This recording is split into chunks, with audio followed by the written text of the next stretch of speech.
Les deux doutés de Xavi Alonso pour son 11 face à l'OM. Les Madrilènes sont prêts à faire leur entrée en lice en Ligue des Champions.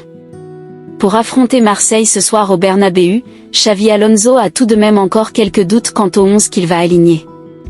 La bonne nouvelle pour le Real tout d'abord, ce sont les retours dans le groupe de Camavinga et Jude Bellingham. Mais bien que les deux milieux de terrain figurent dans la liste des convoqués pour ce match face à l'OM, il est franchement très peu probable que l'un des deux soit titulaire. Tran ou Carvajal. C'est donc un milieu similaire à celui aligné par Xavi en ce début de saison qui devrait débuter ce soir. Tchouaméni, Valverde et Arda Güler.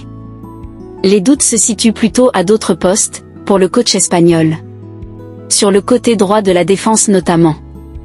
La concurrence est relevée à ce poste depuis que Tran est arrivé de Liverpool cet été et que dans le même temps, le très expérimenté Dani Carvajal a fait son retour après une longue absence. Quand les deux hommes sont à sa disposition, Xavi Alonso se trouve face à un choix complexe, tant les deux latéraux apportent, chacun à leur manière, des choses à l'équipe.